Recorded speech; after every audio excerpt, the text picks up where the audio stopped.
So our program today is about innovative septic systems technology by Brian Baumgaertel. Mr. Baumgaertel is a senior environmental specialist, public health sanitarian with Barnstable County Department of Health and Environment, and director of the Massachusetts Alternative Septic System Test Center. He is a member of the Mashpee Board of Health. This program is going to introduce us to the use of alternative septic systems to help protect our beautiful environment. Please give a warm welcome to Brian Baumgaertel. Thank you. Thank you so much. Good afternoon. Thank you for having me today. I get the pleasure of talking about a topic that I talk about probably too much. It is probably something at a garden club that you don't get to talk about enough, of course, which is our wastewater problem and ways to help fix it. Of course, we're probably mostly familiar with some of the problems we have with our bays and estuaries on Cape Cod, but I wanted to open with a couple of quick facts about septic systems. So right now, at least 90% of Cape Cod residences rely on septic systems. And that is talking about either Title V, which I'm sure if anybody sold a home or bought a home recently, you know about Title V. That would also include things like cesspools and some of the older designs that are out there. But about 90 to 95% of Cape Cod residences rely on septic systems. And of course, there's been a lot of wastewater treatment planning over the last few years to try to help us address our wastewater quality issues. And a lot of towns have decided to move toward doing big pipe or sewers in their towns. The reality is that even after we do all of that sewer work, at least 60% of Cape Cod residences will still rely on some form of septic system. So they're not going away anytime soon, and we've got to figure out ways of doing better with our wastewater through our septic systems. So what I want to start out with is, what is a septic system? And I'm sure pretty much everybody here, hands in the air if you have a septic system. I do. Yeah, that's what I thought. So this is just the basic concept of a septic system. You have a tank, septic tank, that's where a lot of the solid separation happens. And then from the septic tank, it goes into what's called the distribution box and then into the individual lines of the septic system drain field. The drain field is where the wastewater eventually makes its way back into the environment and into, ultimately, our groundwater.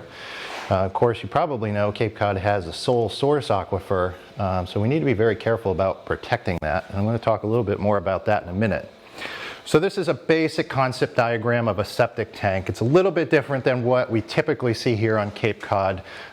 Most of our systems wouldn't have this sort of dividing baffle in it. But the concept basically is wastewater coming in from the house goes in through an inlet. There's a little T. This little thing that we call here is a T. The solids, the heavier solids, settle to the bottom, courtesy of gravity. And the things that are lighter, like fats and oils and grease, float to the top as scum. And it creates what's called this clear layer here, the effluent. And that's what ultimately flows out to a treatment system or dispersal out into your leach field itself.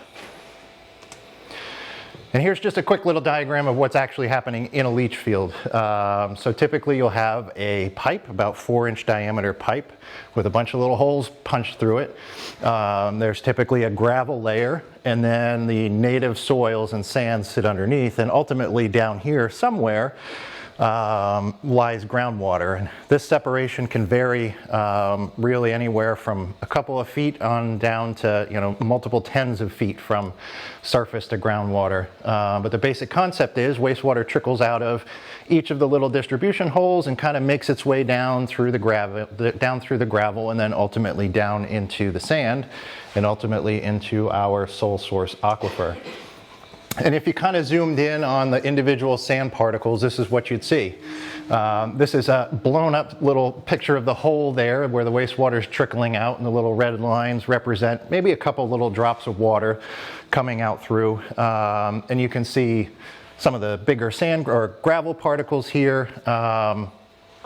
And then this whole thing is really abundant with life. There are loads and loads of different kinds of bacteria that live in the gravel and the sand layers that love to eat our waste. They convert it to carbon dioxide and water, and in exchange they get energy and the building blocks for their DNA and for their cell membranes and so forth. So it's really like a cornucopia of different species of bacteria, many thousands of them, and also a whole lot of viruses that actually infect these bacteria as well.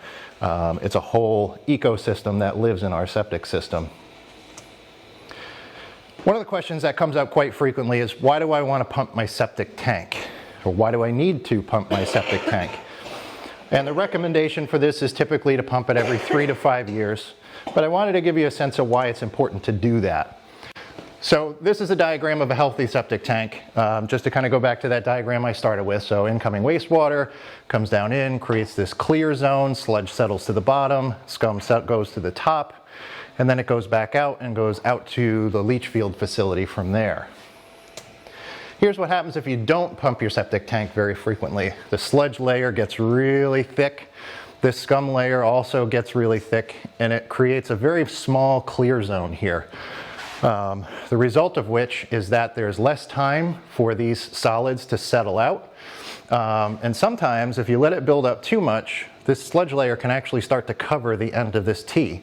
And the result of that, unfortunately, is a lot of this material, rather than having relatively clear wastewater going out to your leach field, you'll start to pick up a lot of the solids and grease and all this other gunk that we're trying to separate out in the septic tank. Starts going out to your leach field. And what that does is, to go back to this diagram, here's your little wastewater distribution hole up there. It starts to plug up all the little pores in the soil and in the gravel. These little yellow blotches there are representing all the little fats and oils and grease. It plugs it up, and really the wastewater, because it can't go down, unfortunately, goes up. And it can either back up into your yard, or it can come back up through the septic system and make an unsightly mess in your basement. So this is why it's important to pump your septic tank more than anything else, is just to preserve the life of your leach field as long as you possibly can. And this is what's happening. This is a very difficult process to reverse. So once you've sort of reached this point where you've totally clogged up your leach field, most of the time the only solution is to have it torn out and have a new one put in. So, you know, a $400 or $500 pumping bill, you know, every 3 to 4 years can really save you tens of thousands of dollars, and really within short periods of time. If you're not careful, this whole process of clogging the leach field can happen really within a few years. It doesn't take that long. So that also comes along with the question, what can go down the drain? So we talk about the 4 P's: pee, poop, puke, and toilet paper, as being the things that you should really be putting down the drain.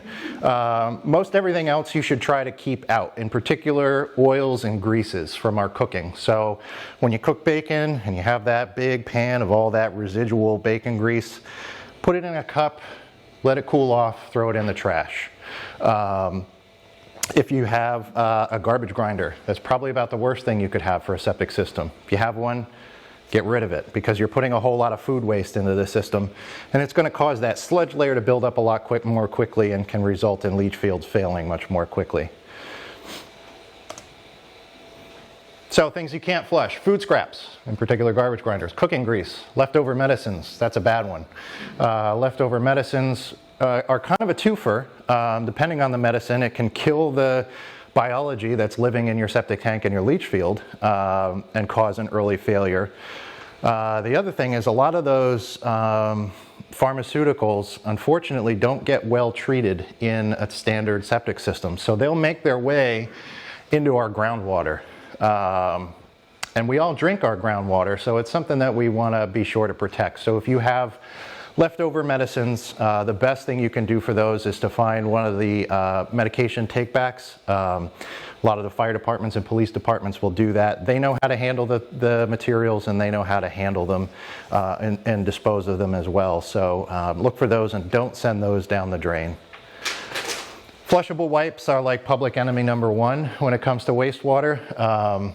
So many of these products have been labeled as flushable because you can physically flush them, but unfortunately, They don't break down very well. And this applies whether you're using a septic system or if you're on a sewer. These flushable wipes get into all the different machinery and make all these clogs. They call these things fatbergs. So essentially all the greases and oils and stuff that get sent down the drain along with the wipes conglomerate into these massive fatbergs, and they've actually removed some out in England. I saw a picture of one that weighed over 50 tons that they actually pulled out of a sewer pipe. So they're like a major problem. At the test center where I work, and we test a whole bunch of different technologies, we have pumps that plug up routinely with flushable wipes to the point where we actually have to remove those pumps and clear them out at least once a week. They cause such a problem. Lots of paint, that's another bad thing. If you have a lot of leftover paint, don't flush it down the drain. A lot of times you can actually bring some of that material back to the paint store where you bought it. They're actually starting up some collection programs. Or if you go to the hazardous waste collections that are held on the Cape every year, that's run by Cape Cod Cooperative Extension, you can bring that stuff there to have it disposed of properly. If you're just washing out a paintbrush or something like that, probably not a big deal, but you want to definitely be cognizant of the amount of paint that you're putting down the drain. And then the other one is lots of cleaners. In particular, these things called quaternary ammonium compounds, which gets used in restaurants a lot as a disinfectant. Again, this is something that can disrupt the biology in your leach field and could potentially lead to an early failure. So those are the kinds of things you don't want to be putting down the drain too frequently and in too large a volume. Of course, you clean the toilet, that's fine, but don't make too much of a habit. And again, to go back to why you don't want to do that, because you can lead to leach field clogging and early failure. So that's the basics of septic systems. And what I wanted to talk about next is what's all this about nitrogen and phosphorus? I'm sure a lot of people were interested in my talk in particular because I'm sure you've read somewhere in the paper or maybe heard on the radio that we have a nitrogen and a phosphorus problem on Cape Cod because those things are killing off our bays and estuaries and ponds. So humans produce waste. Nitrogen and phosphorus is one of the things that we produce in large quantities ourselves. It comes out through our pee and poop, our urine and feces. Each of us produces about 6.4 pounds of nitrogen per year through our waste and about 1.4 pounds of phosphorus each year. Nitrogen itself makes up about 78% of the Earth's atmosphere. However, in the form that we put it in the ground, that's when it becomes a problem. Phosphorus makes up about 0.099% of the Earth's crust. Of course, both of these you'll recognize as being the first two components of all our fertilizers. So they are, while critical to growing plants, in too large of a quantity, they create some problems for us. So a rough sense of what the nitrogen cycle is in terms of our human activities. I'm not talking about the fully natural nitrogen cycle, but we grow a lot of food, we eat the food, we put it in the toilet and flush it. The urea from our urine turns into ammonia and then turns into what's called nitrate. And then hopefully that nitrate will break apart by bacterial action and turn back into nitrogen gas. And then later on, we have this highly energy intensive process called the Haber-Bosch process, which takes the nitrogen out of the atmosphere again, puts it back into fertilizer, and then we apply it to our fields.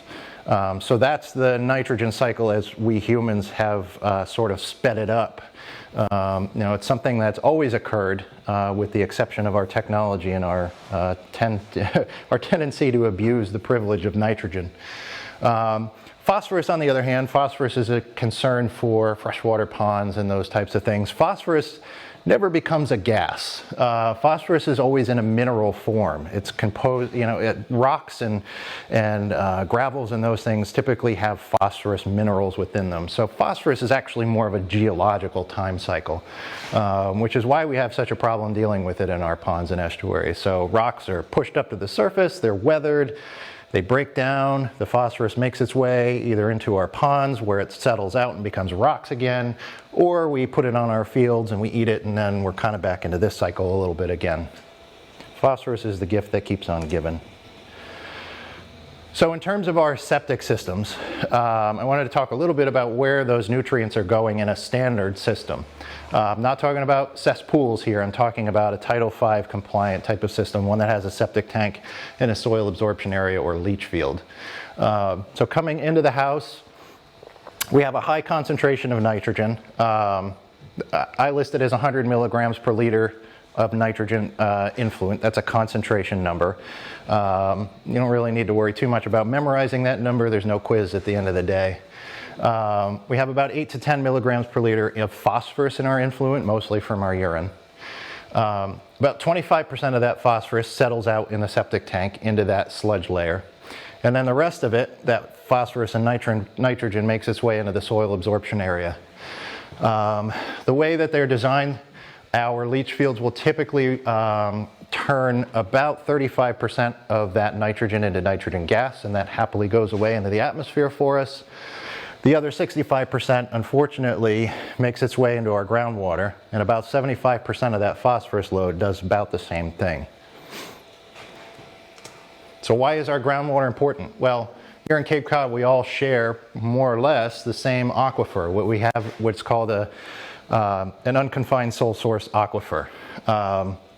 You can see on the map, it's probably a little difficult to see here, but there are a few lobes of this aquifer.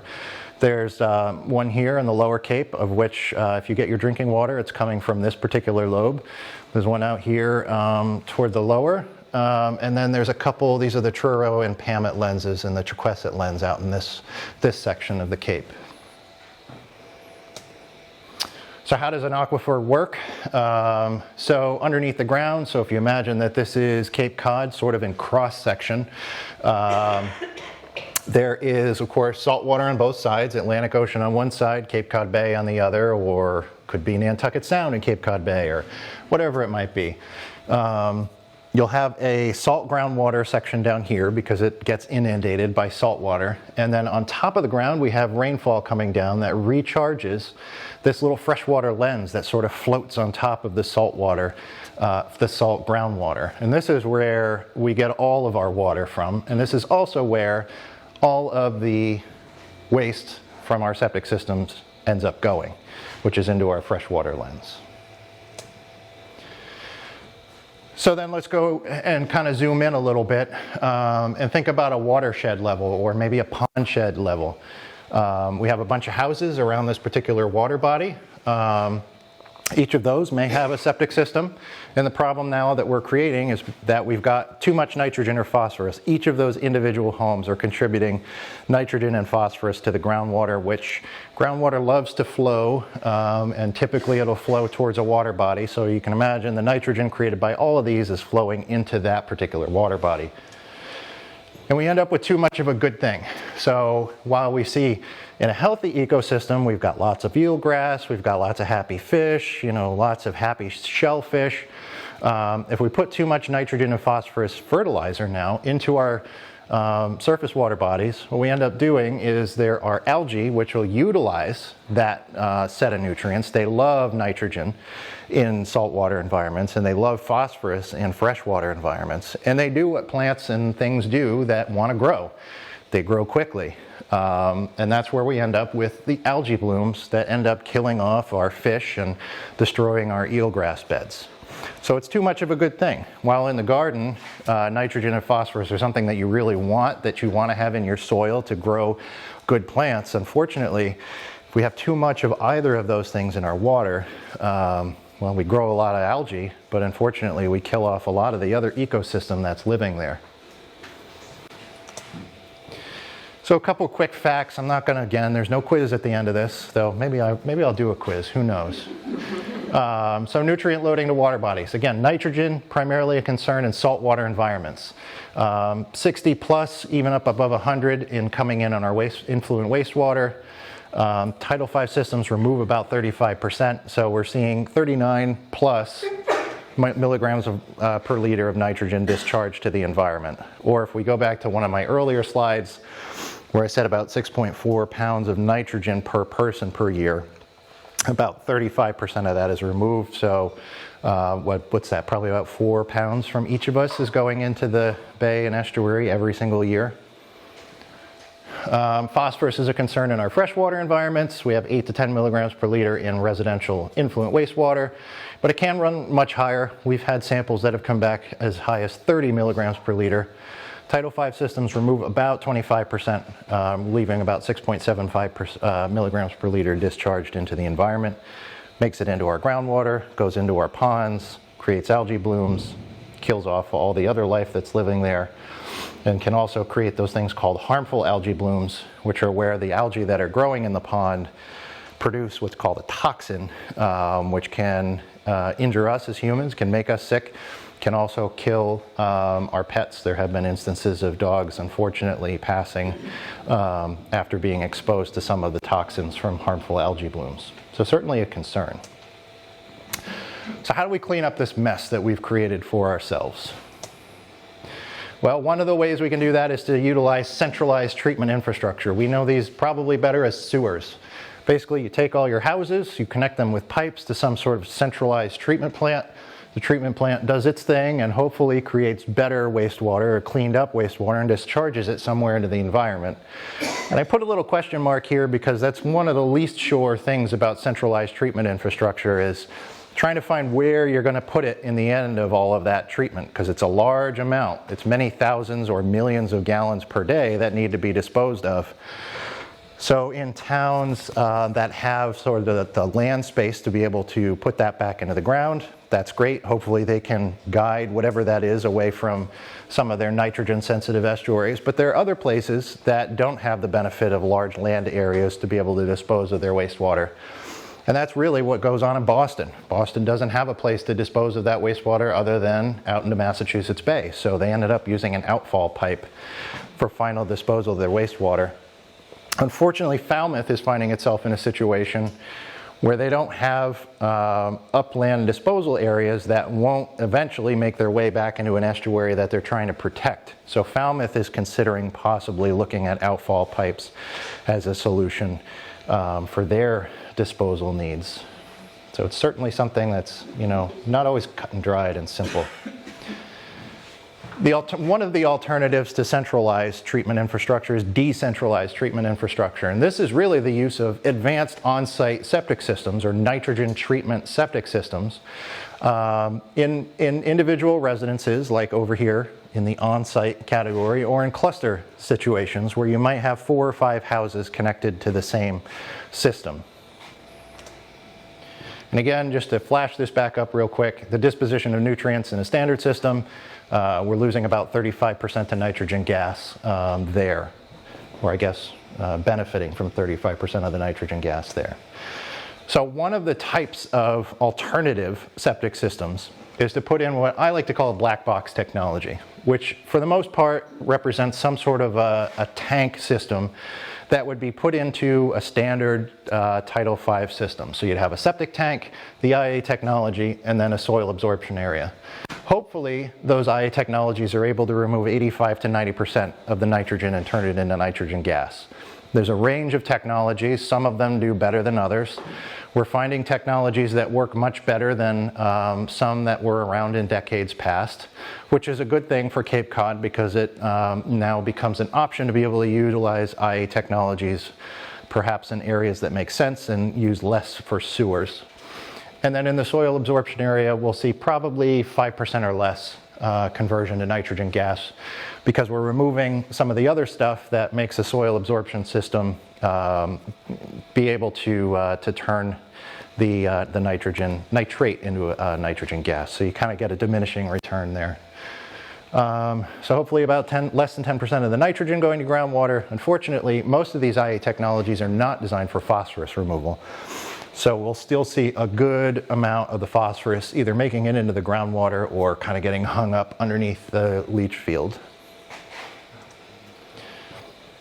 There's what's called a layer system for nitrogen removal. This is a non-proprietary technology that's been investigated at the test center for a number of years with the concept of taking a septic tank, using a thing called a pump chamber, and really what the pump chamber is to do is to pump the wastewater up into these higher soil zones. So you've all done some digging in the garden. Of course, you know we have a nice, probably thin, hopefully thick layer of topsoil that you're able to grow in. And then underneath that, you probably find it's sand all the way down, or maybe you live on the moraine and you find gravel and rocks and clays and all sorts of fun stuff in those areas. But there's a whole lot more biological activity that occurs up in these upper soil horizons. So one of the things we can do is get our wastewater closer to the surface and benefit from all the, not only the bacterial growth that occurs there, but also the plant growth, which is able to uptake some of the nitrogen as well. We utilize what's called a nitrification zone, so taking that ammonia, turning it into nitrate. That's where a typical Tidal V system would stop, but we would intercept that with what's called a denitrification zone. That's intended to take nitrate and turn it into nitrogen gas. The denitrification zone itself relies on a couple of things, one being a carbon source, because the bacteria that live there aren't able to take carbon from the atmosphere for their growth. We also can't give them a whole lot of air, because if they have oxygen available, they won't use nitrate for their metabolic process. So how do we do that in the layered system? Well, it involves wood chips. We've got a lot of dead wood typically here in the spring and after a nor'easter, so wood chips tend to be a waste product, and it's kind of neat that we can utilize them to help treat our nitrogen problem. We're going to talk about phosphorus removal systems, again, trying to get the wastewater up toward the surface where we can get some of that biological uptake and recycling. This is what's called a P adsorption zone, so the phosphorus is sticking to the individual particles of sand and soil that it trickles down through on its way to groundwater, so we get some removal of phosphorus in that area. There are electrochemical systems which use some charged metal plates and precipitate the phosphorus out in the septic tank before it even gets to the soil absorption area and into our groundwater. This one is similar, charged metal plates, but instead of precipitating here, it mineralizes and is captured in the soil. And then the final option is to do a chemical addition. The chemical that's typically added to the septic tank is alum.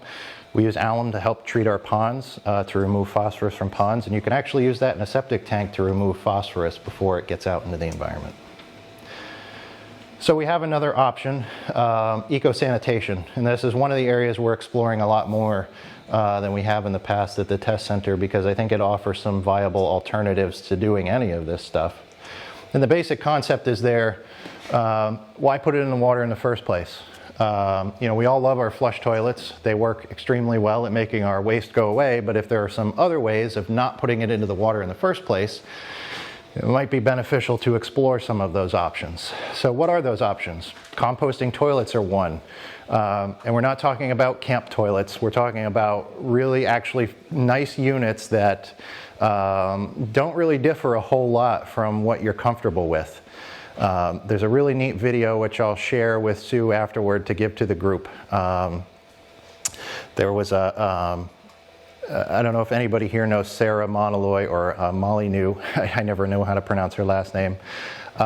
She's fairly wealthy, lives in Aptucxet, has a really beautiful house, and decided she wanted to go with composting toilets. And they did a really great job of the installation. You would hardly know that there's a composting toilet in her house. And they actually created a video talking about their decision process, why they decided to go that route, and what it actually looks like and what the differences are. The key difference in their house is instead of flushing, you add a little bit of wood chips after you go. That material goes down into a unit down in the basement where it gets composted, and you can actually use it later on. Urine diversion toilets, again, with the concept of trying to separate waste out before it ever hits our groundwater.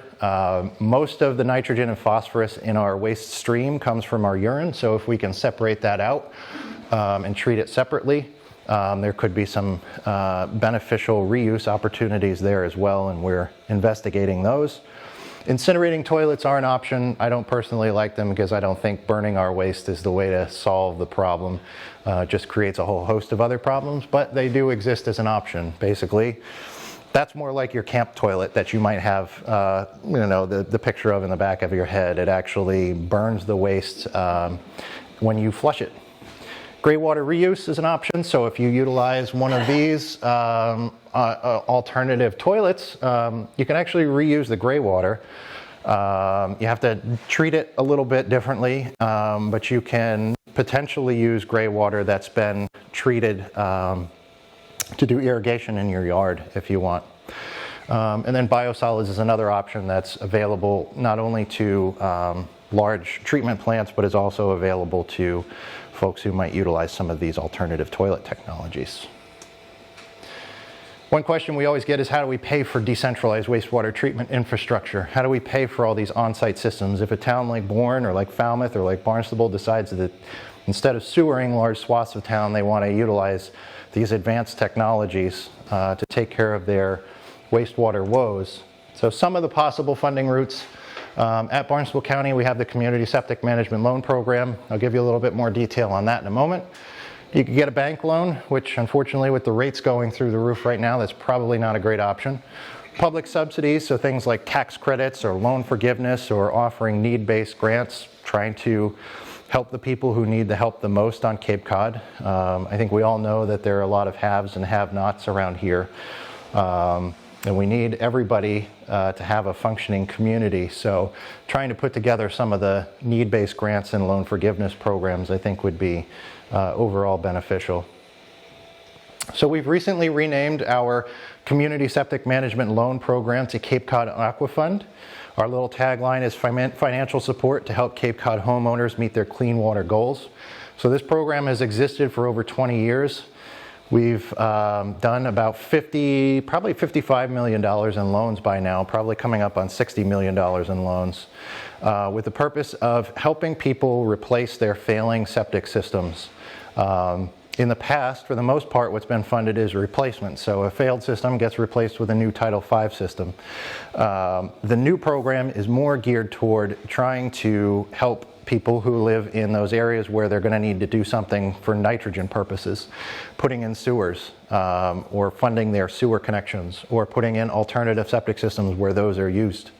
This program will be there to help fund those endeavors.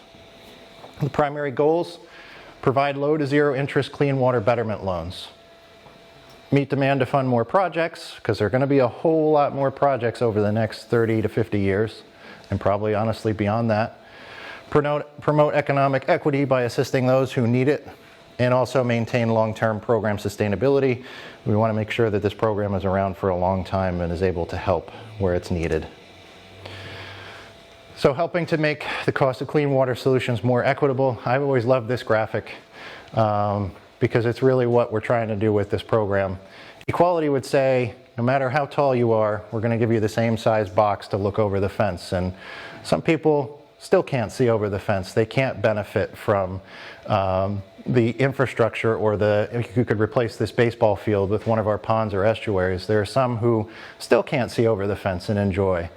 Equity says not everybody needs the same box to stand on. Maybe we give somebody who can't quite get there the second box, and somebody who has the ability doesn't get a box at all. So with that in mind, we're re-gearing the program so that folks who are 120% of AMI, or area median income, and below would get a 0% interest loan. Those in the 120% to 180% of area median income would get a 2% interest loan. And then those who have 180% of area median income and above would get a 4% interest loan. You might ask, why not just give everybody a 0% interest loan? And the simple answer to that is we need to make sure we're creating sustainability in this program to make sure it runs the long haul. There are administrative expenses. The county actually, while we get 0% interest for the most part, there are still origination fees and things that we get from the state revolving fund that have to be covered. So to make sure that this program can run into the far future, we are tacking on a bit of interest on those who have more means to be able to afford their system replacement. What kind of projects are eligible? Installation of a nutrient-reducing IA technology or installation of a sewer connection. One of the things that doesn't often get explained about sewers coming to town is that after you've paid for the infrastructure, the pipes down the road, everybody has to connect to that big pipe going down the road. And unfortunately, for the most part, homeowners have to bear that cost themselves. That cost can run from anywhere from $5,000 on up to $20,000, depending on the configuration of your home. So we actually do provide funding through this program for installation of a sewer connection in addition to replacement of septic systems and IA technology use. It'll be available in mid to late December. We're in the process of reconfiguring the program internally, which involves things like bringing in additional administrative staff, rehauling our software platform that we utilize. We were using something that was fairly old, and before we offer it out to potentially thousands more people and thousands of more homes, we wanted to make sure we had a good solution and robust solution in place so that when you went to sign on and get your loan, you weren't faced with crashing software or inefficient long phone calls. At least that's our goal. I can't promise there won't ever be a long phone call, but we'll try our best. You want to learn more about these things? www.capecod.gov, which is the main Barnstable County website. masstc.org, which is the Massachusetts Alternative Septic System Test Center, which is where I'm from. CapeCodGroundwater.org, which is another organization I'm involved in. It's a county program that's focused on providing educational information on all sorts of water quality issues. Love Your Local Water is a Cape Cod Cooperative Extension program. And if you like to listen to podcasts and you're enjoying listening to me talk, we also have a podcast out called One Drop Leads to Another. We've talked to people from around the country about different issues related to water. We don't just focus on wastewater. We talk about all kinds of different issues from surface water and the exploration thereof. We've had some great interviews with folks from Woods Hole, the ones who run the Alvin submarine and do all sorts of fun communication work down there. And we've talked to other folks from around the country about their wastewater problems. There's one from Hawaii. Hawaii has a major wastewater problem as well. They have many thousands, like 80,000 cesspools on the Big Island that they need to deal with. So this isn't just a Cape Cod problem. This is really a global problem that we're working to solve. So it's important not just for us, but it's important for everyone else out there who might be faced with the same problem. And I'll end with, there's only one water, take care of it. And I'm happy to answer questions. Thank you. You mentioned ways that we could be doing something effective now. I always pour my base in a can in the freezer. When it's full, I put it in the trash. Yep. My sister says she has something she dumps down her septic system. I've heard you should pour buttermilk or yogurt down to encourage the bacteria. Can you speak to any of that? Well, I'll do the yogurt first. That's an interesting one. We actually feed our septic systems enough just with our waste. So yogurt I don't think would really do much. Yogurts are intended to enhance the bacteria in your gut, which is a nice warm environment, and septic systems aren't nice warm environments. So if anything, you're probably just giving those things food to eat, more so than anything else. There'd be no probiotic effect or anything like that. As far as those other products, I'm sure if you've gone to Home Depot in the plumbing section, you've seen a whole bunch of these Ridex and all these other ones that are there. We've tested a number of those products over the years because they're not allowed to sell in the state of Massachusetts unless they've demonstrated that their product does no harm, which is an extremely low bar. They don't have to demonstrate that the product actually works. They just have to demonstrate that it doesn't kill off the system and create a bigger problem. And what we found is that those products really don't make much of a difference at all. That's been the experience of what we've seen. We put them through some pretty rigorous tests, and so far none of them have shown really appreciable effects. Oh, who's next? Yep. What do you think of the proposed outfall pipe from the, I think it's Marion sewer into Buzzard's Bay? I have to be diplomatic about that as a government employee, but From a personal level, I don't like outfall pipes unless you have no real option. So, City of Boston, clearly no option there. I mean, this is foolish, they put the Deer Island treatment plant right on the water and there's nowhere else for them to go. I think if there are other options, rather than just dumping it into the ocean and expecting the ocean to take care of our problems for us, we should try to find other ways of doing that. But I think that needs to be concurrent with also finding better technology to make sure that we're putting it in our groundwater that's also our drinking water, so to make sure that we're not polluting our drinking water as well. So I personally, I favor other options. I favor better treatment rather than just making it go away and utilizing the ocean as, well, it's not an endless sink. If there's anything we've learned, it can't just take all of it. So Can I join you on that one? Just for a Sure. minute? So, going back in my life, I spent 2 years as the chief of the Hazardous Waste Management Authority for the Southern California Association of Governments. This was back in the 80s. All of our sewage treatment plants had outfall pipes that went out anywhere from 1 mile to 2 miles. And so you think about the canal, it's not a 2 mile No. pipe, right? What we were finding in the 80s is that all of the fish along the Southern California coastline was cancerous. Wow. And so we not only started putting fishing bans up on the beaches there in Los Angeles County and in Orange County and San Diego County, but we began a program. This will sound counterintuitive because it's not removing the problem, but the program was to extend the outfall lines out 7 miles. I'm not sure that's the best wisdom of today, but I at least wanted to share. Thank you. So when we talk about the canal, I'm kind of like, oh my God, you can't get out far enough. Anyway. thank you. Yes. I was under the impression, and this could be wrong, that's why I'm asking, when you buy dish detergent or soaps, hand soaps, that type of thing, I don't go with the antibacterial, I go with regular, I try to avoid antibacterial. Does that matter with the septic system? It does. It does. Anytime you can avoid those antibacterial things, because they're antibacterial and our systems utilize bacteria to do the work for us. I mean, we're not doing any of the work. We're just saying, bacteria, please do your thing for us. Right. So if you can avoid using those things, it's good, not just for your own system, but a lot of those materials from antibiotics, they don't break down very easily. So that a lot of times they'll make their way into our groundwater. We do find a lot of them actually in our groundwater. And it creates other problems like antibiotic resistance in the environment. That's another major concern. So yeah, better not to use those things if you can avoid using them. How about Clorox? Clorox. Clorox, in small amounts, probably okay, but don't go crazy with it because Clorox it's an antiseptic. It kills. Yep. You're obviously with Barnstable County.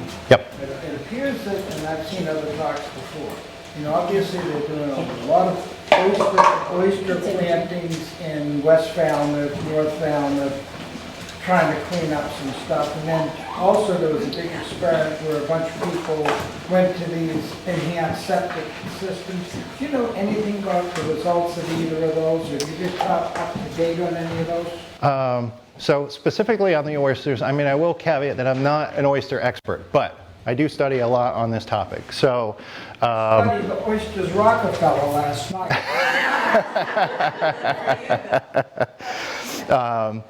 I mean, it seems like if you look at the research that's out there, oysters and other shellfish can do a really good job of cleaning up water. They're filter feeders. They'll take a lot of the algae growth that's the result of the nitrogen being present. It'll take it out of the water column, cleans up the water column, generally speaking, and a cleaner water column results in a healthier ecosystem. It doesn't really treat the problem there, though, which is we still have a lot of nitrogen. They do uptake some nitrogen, but to me, I like the concept of oysters, and it's a good ecological solution, but at the same time, it's like the last chance that we have to get the nitrogen before it goes out into that embayment.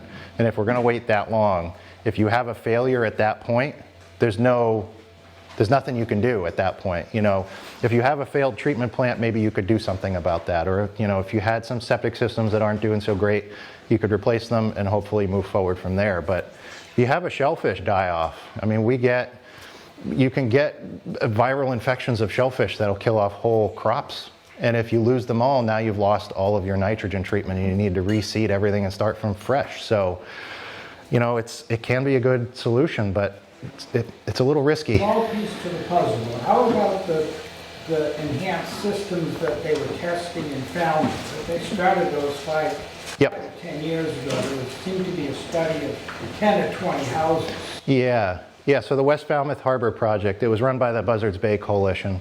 That's still ongoing, actually. So they installed probably 5 different technologies in that neighborhood to try to assess which one was the best of those.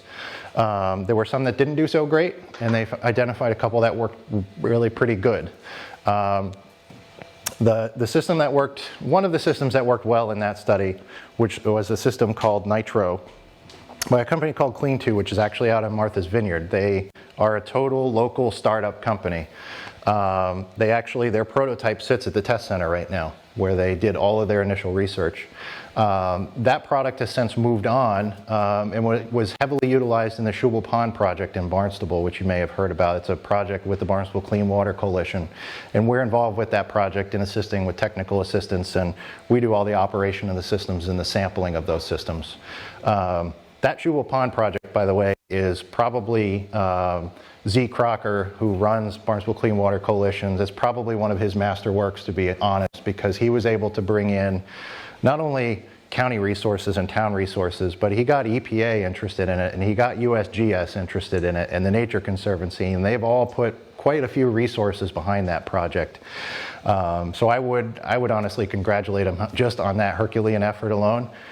But that project is really looking in depth at these technologies to see, how well they perform directly from the pipe, but also looking at the groundwater to see what makes it to groundwater and how that groundwater moves over time, how it changes over time, and how it looks before we put the treatment system in and after, so we can really get a good sense of how the systems are really performing and what they could do.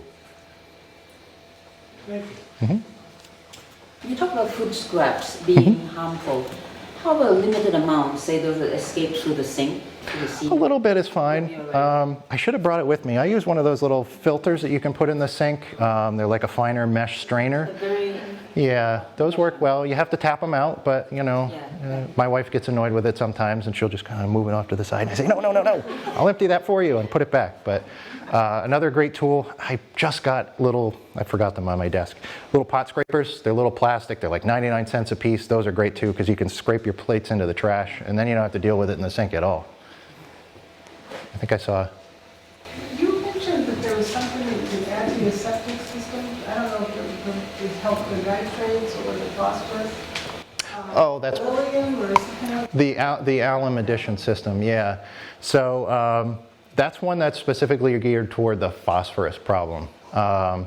So it's a fairly new company utilizing a fairly old concept. So we utilize alum. It's a chemical that's used in all kinds of processes and food production, and they use it in the production of natural dyes and those kinds of things. I forget the term for it. It'll come to me in the dye industry. Alum is used in ponds because it binds to the phosphorus that's in the water column, and then it'll precipitate out to the bottom. And the same concept here is that instead of putting it in the pond, you're putting it in the septic tank, and it'll actually grab onto the phosphorus molecules in the septic tank and precipitate them down to the bottom.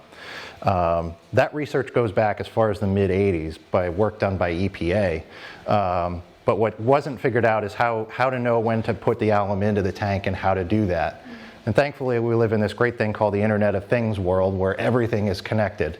So we now have water meters that are actually able to measure when there's water going into the house that sends an electrical signal to a little pump that actually doses the alum into the septic tank at the appropriate time.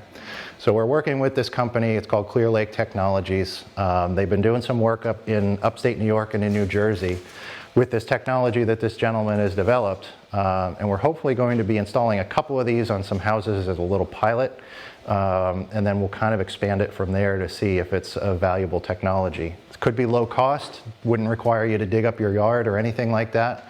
Most of the entire infrastructure would sit in your basement. There'd be, again, that little water meter, a little tank with the alum in it, and then a little dosing pump that would feed into your waste pipe, just like your your laundry machine or what have you. All right, how about a big round of applause?